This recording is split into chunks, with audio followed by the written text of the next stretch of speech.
right, welcome everyone to the Tokenverse, where we interview some of the brightest and most innovative minds in the Web3 and creative spaces. My name's Kyle, and I'm the co-founder of DoinGud, and it's a pleasure today to be joined by Melvin and his lovely NFT family. Melvin, would you please like to introduce yourself, and as well as Nimmy and Teresa, if you could introduce yourselves as well. Sure. Yeah. I'm Melvin Thambi. I'm an NFT artist and a co-founder of one NFT community called NFT Malayali. And I'm working as a creative director for an IT company right now. So apart from the professional life, I do portrait drawings and I put all my artworks in foundation right now. And I put one work in Indian platform called Wazirx as well. So yeah, it's all about me right now. And yeah, you. Yeah. I'm Nimmy Melvin. I'm his wife, and I'm a traditional artist. And I have done my MFA in fine arts in painting, so I specialized in painting. And I just joined NFT after Melvin, and I dropped 2 works in foundation. So that's the journey so far. Yeah. And Teresa is here. Yeah. Hi. I joined NFT like 1 month ago or something, I think. And it's really fun because I get to upload my works about my character Ava. And now I did a new one in Wazirx. And you OpenSea? Oh yeah, and OpenSea. She had a collection in OpenSea as well, and she's planning to put 8 artworks every month. Yeah. That's incredible. And at the end, all of our viewers should stay tuned to make sure that you get the information where you can find more about their work, their handles, their hashtags, all that fun stuff. So definitely stay tuned at the end for all that. In the meantime, Melvin, it would be amazing to hear how you first came across NFTs, how you discovered the space. And maybe if you want to like lead into that with like your creative journey as well, like how you began in art and how long you've been creating artwork. Yeah, I'm coming from a fine arts background. So I did Bachelor of Fine Arts back in India, where I studied applied art. Then after finishing my course, I joined an IT company. Then I started learning everything from the big university that is called Google, and I learned web design, UI, UX design and everything from Google. And then I became like a product designer, then like a creative director right now, where I manage a design team and I work closely with the product and marketing team. So back in my mind, whenever I do some drawings or paintings, like usually my friends or some people, they will think like that it's like a hobby, Art is considered like a hobby, but it irritates me sometimes because I consider that like a other side of my profession. So I was just waiting for the time where I can find value for art. And I was constantly looking for that particular space where I can bring value. And then I heard about one of my friend who is a very youngster. His name is like Ananda Krishnan. He's only like 23 years old. And he started selling NFTs and we used to connect each other.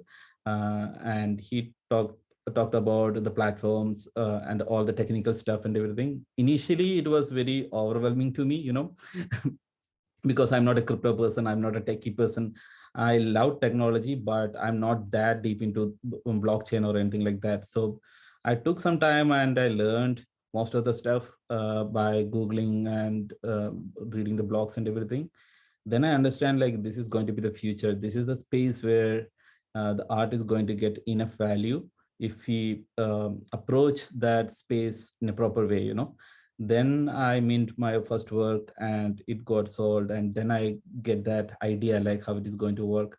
Then I thought like, it's a great opportunity for us to celebrate this opportunity with other artists, and to onboard many artists. So initially, Ananda Krishnan, he was having like a small WhatsApp group. Then I told him like, why don't we create a brand and bring everything under that umbrella and let's onboard people. So we started with our local community that is in southern part of India, Kerala. So we name it like Malayali, Malayali is the local language in Kerala. Then slowly it become like a big brand where we support multiple artists. And then we started the Discord channel, we started the Medium, we started Artist Spotlight and everything. So it was a fun journey so far.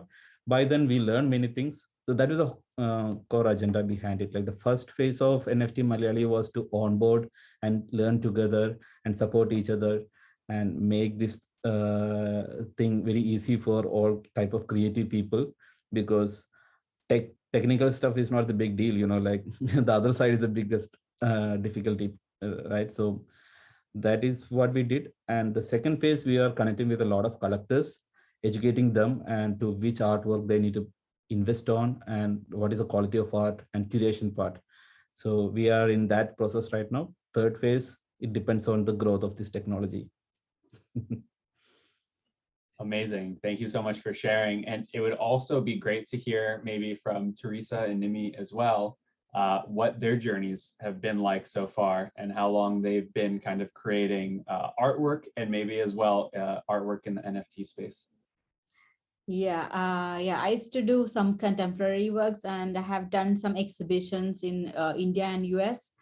And that is kind of very traditional way, like, we're connecting with the galleries, and they're actually, exhibiting the works, and it's like, it's easy actually. So that is what we know, like as an artist. But NFT is completely different. So I was just kind of a little bit hesitant whether I need to put the work on NFT, because after putting the work, then we have to chill, and then we have to connect with a lot of people, and I'm really really bad in that.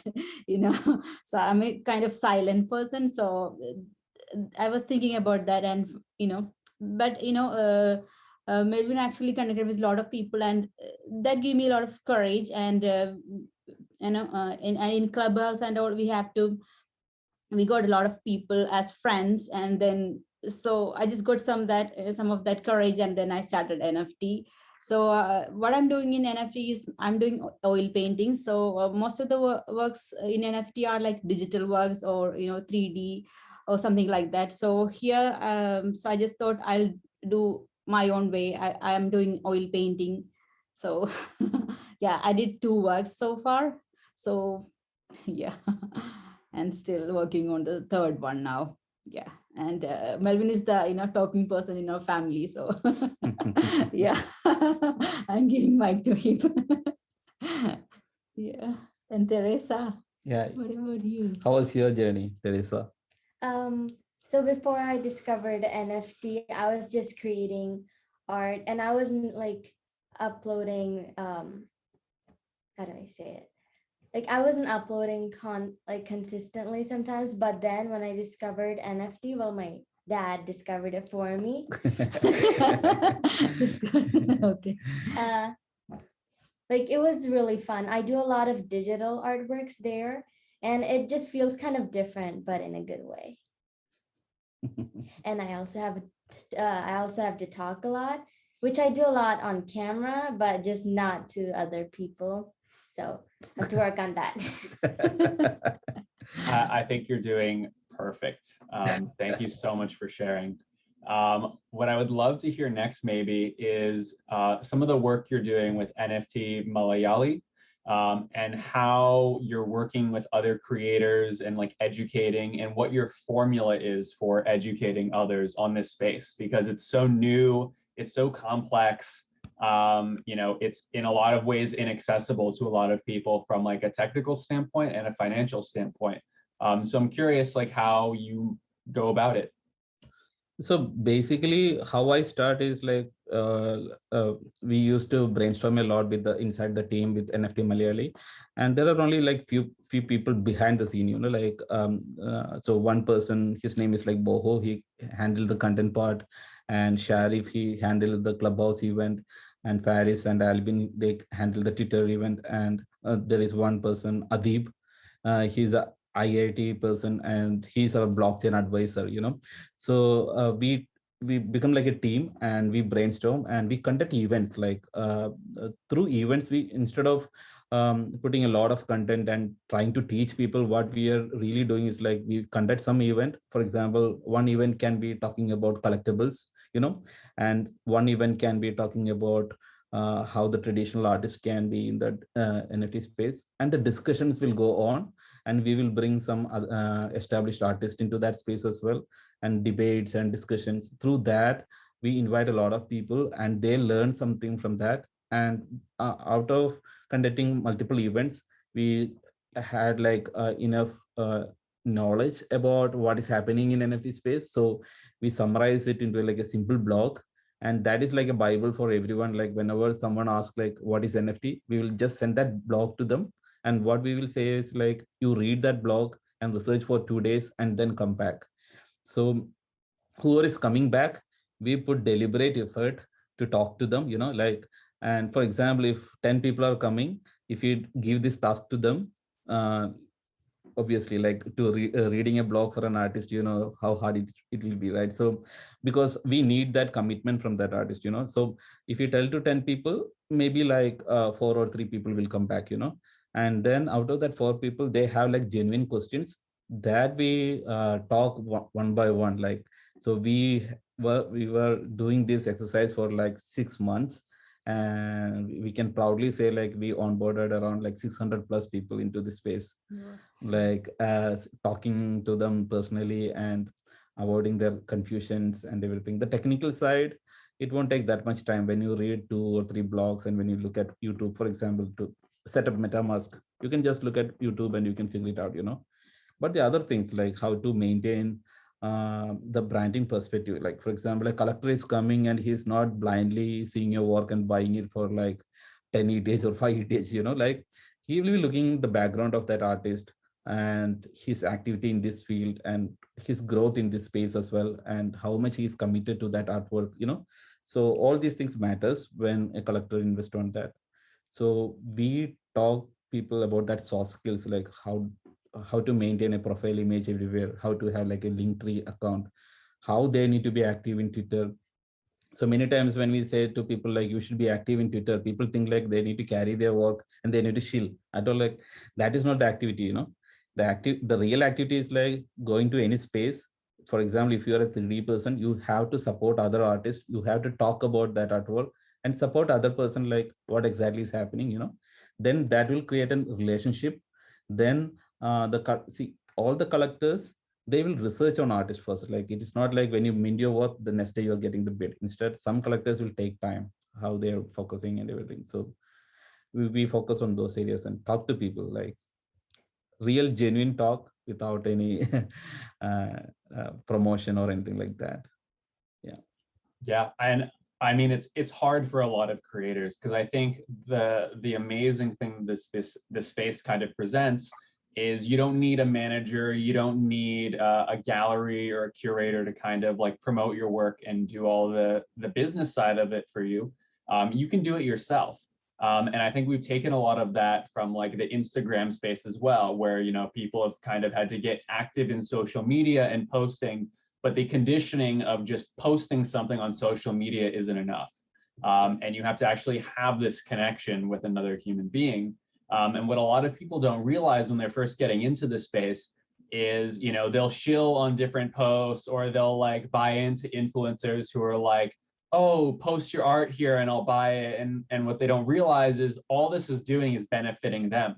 It's not necessarily benefiting the creator. And a lot of creators actually are patrons of other artists as well. You're seeing like so many creators who are insanely successful in this space, actually putting a portion of the money they're earning back into like social good, back into supporting other creators or buying other NFTs. So human connection is so important. I'm really happy that you touched on that. And I guess from within your own community, how do you go about fostering like connection? How do you go about like keeping everyone like close and like engaged? And what sort of value does your organization bring to keep people active and engaged in your community? So the basic principle is like we don't promote people, like that is the basic principle. And the second principle is like we are very straightforward. And if someone comes and asks, so many people come like, why don't you do a drop party for me? Like there is nothing like that. Like, so we try to educate people, like this is like a very serious business. And if you are not feeling that urge in your mind, right, don't try to attempt it. That is what we used to tell to people. And the other thing is like you are putting your identity in the blockchain, which might stay for a while. So you had to be, some people will ask like, okay, how many hours I need to spend for this NFT? Then so I told like, if it is if this is your full-time job, how many hours you will put? So don't ask that question, that is a fundamental thing. And the second thing is like, okay, I will give it a try. What is there to give it a try? Like, don't give it a try. Instead, what you can do is like, you can wait before minting the work. Like, you can research, be in different spaces, different clubhouses, and try to understand like whether this is overwhelming to you, whether it's okay to you. And art is like, to avoid anxiety, like I do art just to avoid all the tension and the anxiety, whatever I'm having in my job or other things, right? So that's like a meditation to me. But I have seen like some amazing artist who is having like 10,000 or 100K followers. They come to this space and they will put some shabby work, and they think like, okay, I have this much followers, collectors will buy it. Followers are different, collectors are different. Followers are like, whatever you put in Instagram, they'll say like, awesome. Like, they just need their attention. They're attention grabbing people, most of the followers, right? But collectors are like, they're investing. Like, for example, if I want to buy an artwork from Kyle, like, I'm just investing on you. It's like a stock on Apple or whatever, right? So you have to put your best there. So that is what I recommend to all of the celebrity artist or any newcomer. So I told to my family as well, like, if you guys are coming, you do the research. So I started on March, but they came like, she came last month, because I given enough time to understand like what is happening and all. So it's okay to take time, and then you understand and put your best, and then you need to put work. So these kind of things we used to say, and we cut off all the myths. Like, people consider like NFT is art. That's the number one myth. Like, NFT is a medium. Like, through that you can sell artwork or you can sell anything. In future, the use cases are going to be very much different. Like, it can be used for like patent. You don't know, like, even some universities that are storing their question papers in blockchain. Like, we don't know, that endless ideas are there. So right now, art is used in NFT space. So that is one myth. And another myth is like, some traditional artists think like, okay, done, I'm done, like now I need to completely focus on NFT and I will make money there. That is also completely wrong. Like, whatever you make in the physical space adds tons of value in NFT space. It's like an alternate option to make money and to build the brand. And the branding built on physical space and metaverse is entirely different.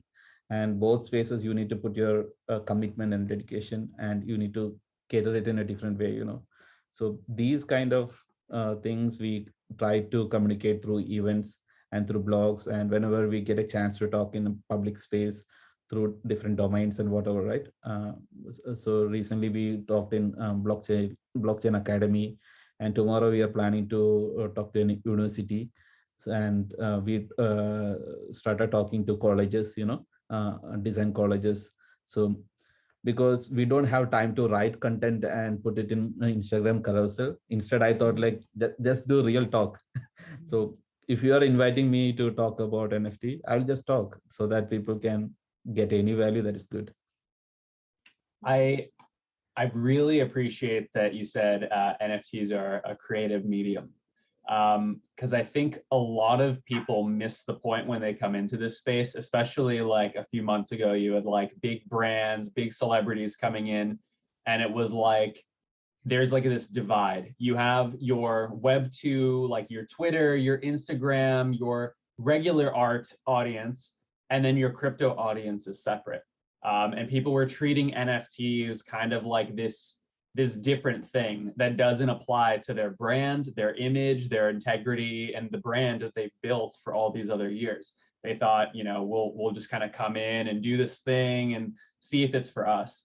And I think what we've seen is the people who are really successful in this space, yourself included, are people who take the time, put the energy, and actually bridge these two worlds. Because your other collectors in your audience who maybe supported fine art prints, maybe they supported your like e-commerce store, maybe you sold stickers, maybe you like sold physical paintings.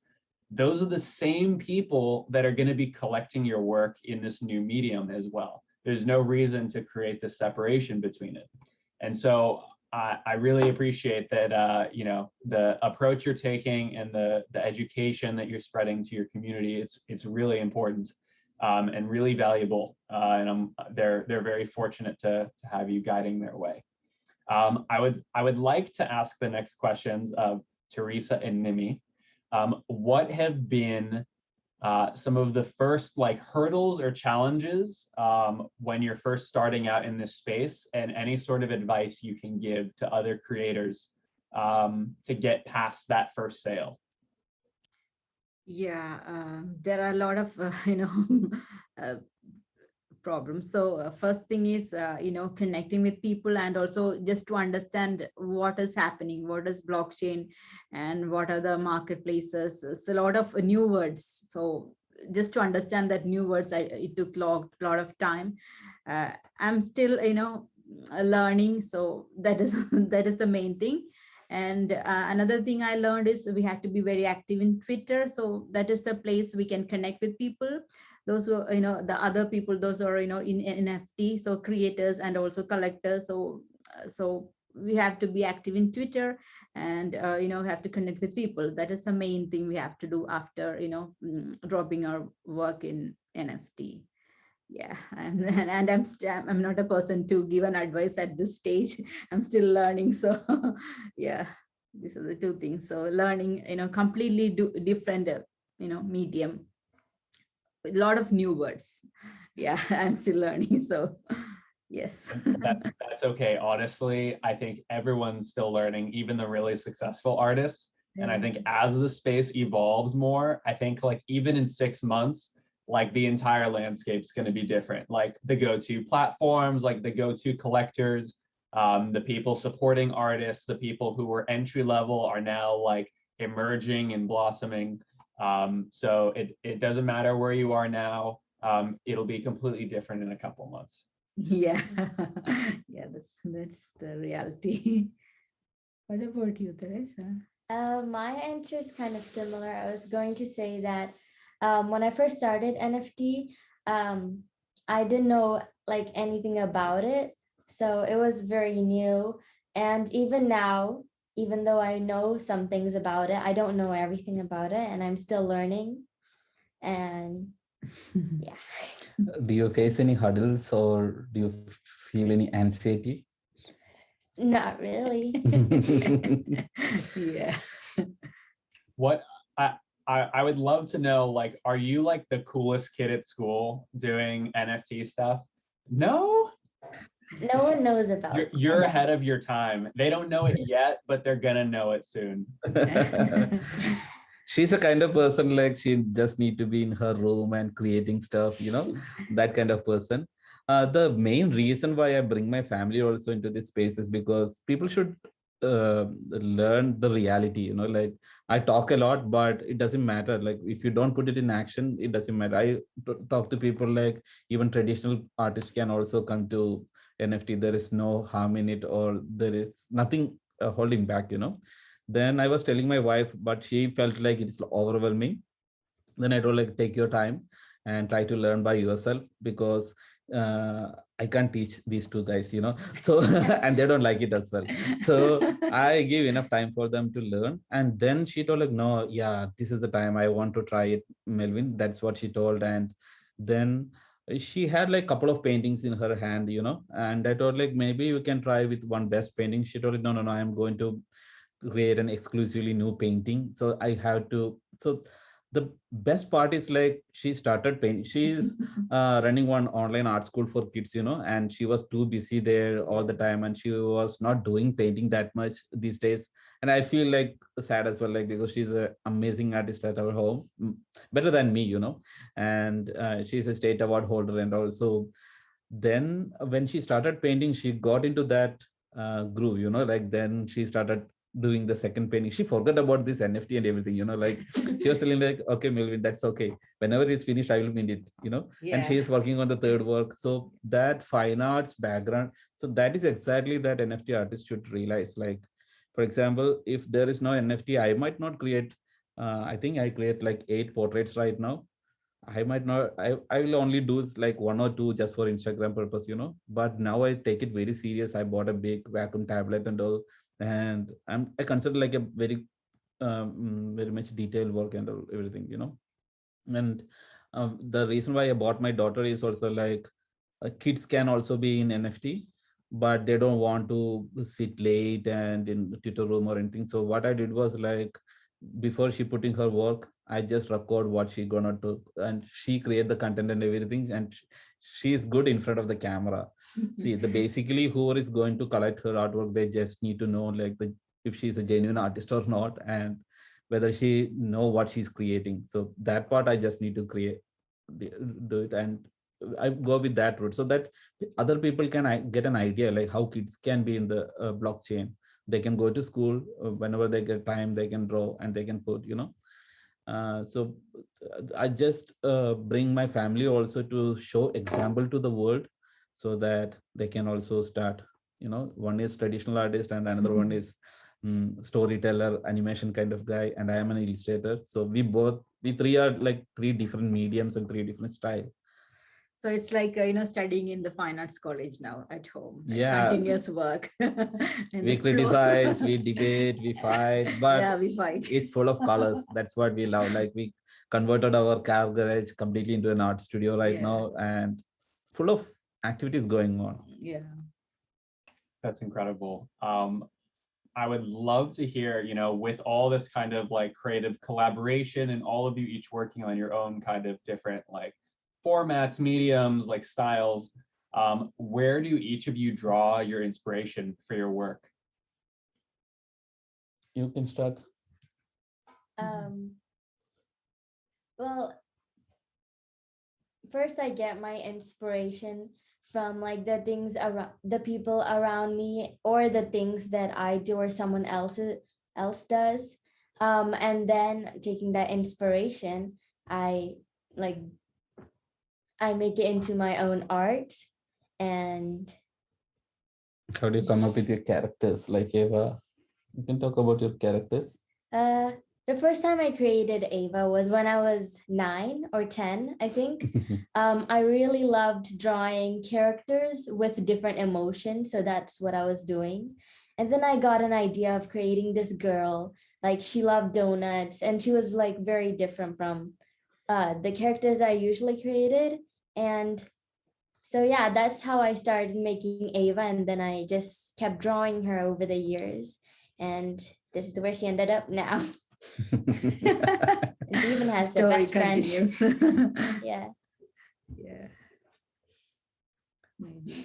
So what she's doing is like, she doesn't have like can you 1 second, the recording stopped. Yeah.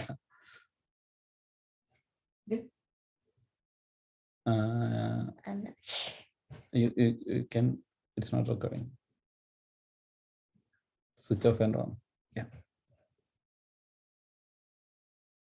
Then? Yes. You have to edit it, okay? We talk some nonsense, but you can make it nice. All good. Yeah. And yeah, you can talk about your inspiration, like what kind of paintings you do. Yeah. So the theme of my painting is like is curate. So that means the memories that that we are holding into our heart, that most of the time the memories from our childhood days, the icons or images. So I'm going to it's really difficult to explain the theme of the painting. So it's like a like an expression of my feelings from my childhood days, and I'm taking that memories in a terrarium or something, like a kind of in a glass ball that I just wanted to keep holding to. Yeah, it's really hard to explain that. Yeah. So most of the time the icons will be the flowers or the plants that that I have seen in my native place. So I'm from Kochi, that is a place in India, in Kerala. So when I was a child, the place was like a village. Now it is completely changed into a city. So it's a big city now. So the what I have experienced in my childhood, that is what I'm drawing. Yeah. It's amazing. Thank you. Yeah, and I'm presenting my paintings in a surrealistic and minimalistic style, with a blue background most of the time, because blue represents the sky, and that gives a feeling of space. So yeah, that's my paintings normally look like. Yes. And coming to me, I am like a people person. You might have already noticed, like I really love to connect with people, because during my childhood, I was very introvert kind of person. We both studied in same college, and she knows me very well, because I never talk to people. I will always sit inside the class. But then at some point I understand, like we need to talk to people, we need to connect with people, we need to be a little bit extrovert. Now I think I'm too extrovert, but the fact is, like I observe people a lot. Like for example, if you are sitting in front of me, I somehow, like I feel it like drawing your face, like, so I capture the features of the people faces. I like drawing faces a lot. And when I traveling, or when I'm just waiting for a bus or whatever, when some people are coming in front of us, I see it like drawings most of the time, especially ears, nose, eyes, and everything. So that hooked me to continue with the portrait drawings all the time. And I'm not that great in painting, but I think I'm pretty good in illustration, especially doing shades and other things. And yeah. Yeah, just like he talks, the lines are very fast. So that is the characteristic of his drawing. So the fast drawings, quick sketches. And it's messy as well. Yeah, it's messy, and somehow we can feel the harmony at the end. Yeah. I can't draw again, like, so my lines are like very complicated. I don't know how it is flowing, and also I simply draw like this, like very fast. So if I draw something half, and if I come back, it's very difficult for me to complete it. So I might not be able to connect the line. So I do everything in focused time, and that is like a meditation to me, because I'm into multiple things all the time. So this makes me calm. Yeah. That's why I love to draw this. Yeah. And I guess on that note, like things that make you calm, like when you're not creating art or NFTs, what do you do to kind of recharge, find inspiration for new works, or just disconnect a little bit from all the like craziness and hustle and bustle that is like the NFT space? Basically, the best part is, like, we three used to go outside the house. Like when we feel like we are like into too much work, the best thing that we do is, like, we will just shut off everything, and then we will go outside and simply walk. And then I really love to talk about ideas or whatever. And then from that, usually I talk to Nimmy, and then we will have some debate, fight, and everything. Then something will come up, and that might be like a good idea, like. And I used to talk with Teresa as well. So when we talk about work, we are like professionals, and inside family, we are like, I think she is the matured person, and she's the second matured person. I'm the last one. So, but yeah, that's what we do. Like, and we might go for a drive. We completely shut down from everything, whatever we are doing. That is what we three do. Like, for example, when we draw something, and if you're not getting that flow or whatever that happens, you're a creative person, right? That exactly what I'm trying to say. And at that case, what we'll do is we will just shut down everything, just go outside, or have some amazing food, watch a very good movie. Yeah, movie. That is the main thing. So we But watch a lot of movies. the main recharging fuel is family. Yeah, like that we can't get from anywhere. Like when we three are together, then it's more fun. Yeah, he's very, his hobby is talking, actually. Amazing. I guess the next question I would have for you is, obviously disconnecting is really important. I think it's hard for a lot of people to kind of disconnect. There's a lot of pressure, especially when you're first joining the NFT space and trying to get into it. A lot of pressure on yourself to kind of engage and interact and also make artwork. And I think in a lot of senses, people can be really hard on themselves and criticize their work when in fact it's just time. Sometimes it just takes time to be noticed. It takes time to foster relationships. It's not something that happens overnight. So what advice could you potentially give to someone who maybe is just starting out, like maybe struggling to find that first sale? What can they do, and like what advice can you give them to like keep going and keep creating? The main thing I will tell from my example, like whenever I do one artwork, I will be completely focusing on that artwork to make it very nice, which makes me happy, like that is a fundamental thing. Like if I'm not happy, I won't mint. You don't know, like I have disposed many works which I thought like I'll be minting, and even if I mint it, I might be able to sell it as well, because there are demand for those kind of work as well, like, but it doesn't makes me excited. So if nothing makes me excited, I won't mint it. Like even if some sales are happening very fast, for example, whenever I put work, I don't fortunately I don't need to wait for a long time, but even then I put a lot of passion, and if it excites me and if I feel that happiness, then I will mint it, then I will forget it. I'm not kidding, like I'm not talking about philosophy here. I will just forget about it, and then I will think about the next idea. So gradually that sale will happen. Or even if that sale doesn't happen, for example, one of my artwork that I put in Indian marketplace called Bazirex, I put it in high price, like whatever I put it in international marketplace, I put the same price in Indian marketplace as well.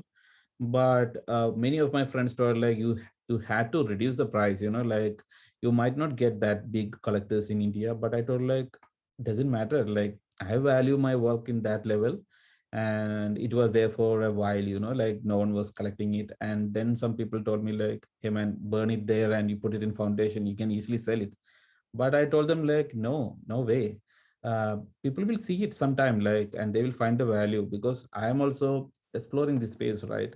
And it's a proud moment for me to put my work in Indian marketplace, because I can proudly say like there is one Indian marketplace for creative people. Then why should I burn it, And gradually after some time, one person started noticing me. We had a lot of conversation, and we were not talking about the work, like, but we are talking about the overall NFT space. And he really liked like what I'm doing, and he sees like I am into this completely. Then he told like he wants to collect my work. So he had to build that relationship. He needs to understand me better to collect my work as well. That is what I was telling in the beginning, like try to build true human relationship with people. And I really want my works to be collected by good collectors as well. And the other thing that we really need to understand is like lot many art enthusiasts or art collectors are here. Many are like crypto investors, and they are also learning. They are also learning good art and bad art, good artist and bad artist, right? So give them some time, patience. That is what I would say. Like patience is the key, and producing good work is the main motto. But for example, if one artist is doing amazing artwork for a while, and if he is not getting any sale, and if he is completely into this NFT space, at some point people will see his value or his engagement, and suddenly many collectors will come and started collect. If one big good collector is collecting one of his artwork, that's it. Then he become like a hot person, and he has the inventory on his hand, right? That is a boon actually. So otherwise he might have sold all his artwork for less price, so he can, so there is an opportunity for good artwork and good artist at any time. Just patience. I think that's very sound advice. I definitely can resonate with that. Yeah, sometimes you just need to stick to your guns and just set the price that you value your work at, and not be worried if someone doesn't see it today or feel pressured to lower it in value, because eventually someone and the right person who's meant to have it will come across it and hopefully purchase it for the value you set at it. And it also helps you when you're building up your value as a creator.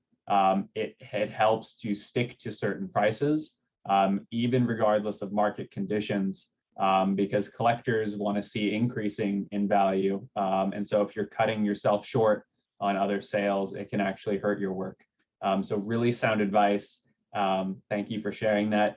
And I guess some other things I would like to know is what do you guys also collect NFTs as a family? Do you have like an NFT collection? Are there any artists you like love right now who you like are really excited to support? Actually, I started by collecting one artist artwork, that is Nadamil, who is the co-founder of NFT Malayali. And it gives me a lot of idea like how collectors sees an artist. That actually helped me. And once I started collecting, it's like an addiction. You can't resist it. I'm not kidding. Like, for example, you're an artist, right? Like, and if you see good artwork and if they are not getting bids or anything, and you can't resist, like, so what I ended up is like I sold like 7 or 8 artworks, and even I converted my fiat money to Ethereum to bid on other artist artworks. So I collected almost like 15 artworks. Then I talked to Nimmy and told like, okay, we need to support visual artists as well, traditional artists. Then we started our gallery M10. It's M Melvin and N Nimmy, and Ampersand is she. It's okay, right? Yeah. And then we started collecting. We didn't have that much Ethereum because we didn't sell that much artwork. You know, like I once in a while sell artwork, and so then we collected good artwork from 3 good artists. It's like a happiness to see all the collection more than seeing our work. You know, like that is our happiness because we are standing for creating value for art, any type of art, you know. And once Teresa also become like a good creator in this space, she might be supporting young artists as well. That is our mission, and she'll be supporting visual artists through M&N Gallery, and I'll be supporting the digital artists as well. So whatever we get, we planning to give back to the community, and it's not like sympathy or anything like that. It's a good investment as well. Like for example, I invest on a 13-year-old kid, and I was seeing a high potential in her, you know, and I bought her first work in foundation. And later I was able to sell it for like 2 ETH. Like I bought it for like 0.39 ETH, and I was able to sell it for 2 ETH. And she's like a rising star right now. So investing on one-on-one artwork is also fine. Like not just collectibles. Like going forward, these one-on-one artist who is very much engaged in this space, especially youngsters and who trust in this system, they're going to get good value. Patience. Absolutely. And I think there's no better investment than in supporting others and trying to nurture other creators' paths, nurturing connections with people beyond human capital, and investing human connection. Investing in others is also a great way to like create bonds and also like foster investment in your own work. I guess something else I would love to know is on the note of giving to others, like creators, like investing in other individuals, supporting their work. Obviously, there's a lot of opportunity in this space to like nurture social causes and like raise awareness to issues and organizations who need money to better human rights, better the sustainable development goals of the UN. And I know at DoinGud, that's something we're really, really stressing, even down to the point where we're putting all of it on chain and requiring donation from every artwork that's sold, while charging like lower fees than other platforms. So I guess from your standpoint, what are you seeing beyond just like nurturing and supporting creators? Do you think there's like a lot of potential to actually support causes and organizations and communities around the world who might not be creators, but actually fighting for other people, other rights, or other like battles? Definitely, it's like a huge DAO kind of concept can be developed to support any type of cause or community as well. Like, but whatever happens, I still, as a believer of good art, everything should happen through good art and artist as well. Like, for example, if you are planning to do a community kind of project through NFT, then you have to onboard some amazing talents who is not getting good exposure, instead of just creating something for that course, just not putting some brochure image or whatever. What I really wish is like you have to bring some hidden gems in art industry and then collaborate with the community course. So in that way, two things are being done in good way, like the community, the course is getting good result, and the artists are also getting amazing exposure. So that kind of space is what I'm looking for in NFT space. Amazing. And if there was a specific cause that you would want to support or raise money for, if you had the opportunity to with your work, are there any that come to mind, or specific sectors of causes that you would want to support? I believe in education. So anything related to especially girls' education, that is what we really want to support, like not in America or in other places, but there are some places where girls, children are not getting enough education. And I think women are the strongest people. I don't mind talking in front of them. And that is one of the reason why I support these two girls, and let the world see like what they can do, the changes, like, and they should come on board. And we even started one women's group in NFT Malayali as well, because I want all the girls to be self-sufficient and stand on their foot. And for that, education is the must thing, and if even if it is like an art education or any type of education to upskill, yeah, anything for girls education. Yeah, that is our core goal. That's beautiful, and I'm sure Teresa and Nimmy really appreciate that as well. Do either of you have any causes you want to support? Yeah, the same thing actually. So just to, uh, so there are a lot of things happening around the world now. So being in this space, if we can support that, that will be good. So yeah, we were learning about all these wars and a lot of stuff. So everywhere, actually the girls, women are suffering. So that is the main cause. If we can empower, if we can support them and get education, and and also educate men too, like that is also important. If a woman has education, and if she can support herself, uh, men also has to be like aware of that, the equal equality of the society. So that also has to happen alternately, simultaneously. That is the thing. What about you? I support the same thing too. It's the easiest answer. Yeah. No, we really mean that, Kyle, because I'm coming from a very orthodox family where the men are getting all the opportunities and everything, and they are considered like superior. I born from that atmosphere, and it took like, now I'm like 38 years old, but after 35, or when she grow up, I understand like girls need more support.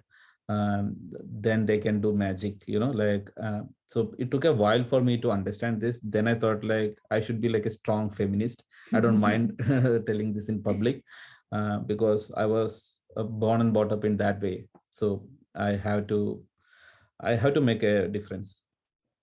Yeah. That's incredible, and I think you are, and I think you're doing a great job. Thank you. I think what I would love to hear next from you guys, obviously the NFT space is changing very, very quickly. What do you think is needed to bring more people into the space, to make it easier for them to participate? Or what would you like to see happen in like the next 6 months or a year? Yeah, what I really wish is like, for example, there are some amazing photographers there, and due to this COVID situation and everything, they can't go outside, but they have like a lot of inventory. And if some big galleries, art galleries, and other people, if they can come on board and they can support some good talents, as a collector, that might be good, and it's a good investment for them as well, right? So they should understand this is not like an alien space where all the techie guys are there and all the geeks are there. It's not like that. Like, it is another window for stabilizing the art industry, right? So I'm wishing like a lot of people coming on board to support artists and bringing up the value and reducing the hype, so I wish a lot of good investors turning like a good art collectors. See, for example, if you are a crypto investor and if you don't have any taste towards art, that's okay. Just connect with some community. There are a lot of NFT communities there. Like, that is our mission as well, like just to help the collectors to like where to invest, how to invest, who are the good artists. So there is no bias here. Like, we are just showcasing people and they're talking about their work. And so the artists are also getting an opportunity to become like a solo entrepreneurs, because they need to do the work, they need to market, they need to promote, and they are getting the benefits as well in terms of royalty and other things. So once the artists realize that thing, once the collectors realize who are the real artists, this industry is going to change, and a lot of bigger use cases are going to come. Amazing. And I think we have time for one more question. Sure. What I would like to do is, maybe before that final question, is there anything else you would like to share? Maybe things you're currently working on, things you're excited about to maybe like release in the next couple weeks, months? I am working on one collection for OpenSea. I'm thinking about it like doing like around like 50 portraits. But I didn't decide like what kind of portraits, but that might be releasing very soon. That is going to be like 10 portraits per session, and I'm thinking about doing like 50 portraits just to challenge myself and to create some good works there. And I'm planning to put one-on-one work in Foundation and in Vesirex as well. And what about you, Teresa? I'm starting the I'm starting the new 8 artworks for the collection. So every month is going to be a different theme. I've started the sketches so far. And yeah, it's like an explorer or exploration theme that Ava's going to go to different places. So yeah. Yeah, I am working on the third NFT now, third oil painting for NFT space. Yeah, I'm going to do more one-on-one work. Yeah, One-on-one work. I'm sorry. Yeah, I'm working only on one-on-one works now. So I'm not thinking about collections now. Yeah, I don't know what happens in the future. Yeah, that's what I'm doing. Yeah. And where can people find your work? Like, what are your hashtags? What are your usernames on the platforms? Like, where, if you had one place where people should go to find more about your work, more about your projects that you're working on, where would they go? So everyone can go to our Twitter profile, and her name is Teresa Melvin, and mine is Melvin Thambi, and she's Nimmy Melvin. And you can go to the link tree there. A link is there for 3 of us, and all our Foundation, OpenSea, Vesirex, all links are there, and you can see all our works there. Amazing. Thank you so much for sharing. And my final question for you is, who would win in a fight, a CryptoPunk or a Bored Ape, and why? Can you repeat it again? Who would win in a fight, a CryptoPunk or a Bored Ape? You put me in a tough situation. I think Bored Ape, if they are doing more derivatives, I don't know. Yeah, Bored Ape. Don't ask me why. It's okay, the internet might judge you for that. Okay. Okay. Most of the things Melvin says, it will come true most of the time, 90%. All right. Well, that's Melvin's answer. What do Nimmy and Teresa think? Oh my God. We don't know. We just You tell one name. Yeah, I'll say Bored Ape. I'll say Bored Ape too, because I'm not really sure. Right. There you have it. Bored Ape is the answer. Thank you so much for joining us today and telling us all about your work, your family, your passions. It's been really beautiful to hear. Thank you again. To all of our viewers and listeners, thank you so much for tuning in. We have events, awesome get-togethers, Twitter spaces, all sorts of cool community events happening every single week. Check us out at DoinGud HQ online on all our social media platforms. That's DoinGud HQ. Thanks so much. This has been the Tokenverse. I'm Kyle Gordon, and we'll see you all very soon. Thanks so much.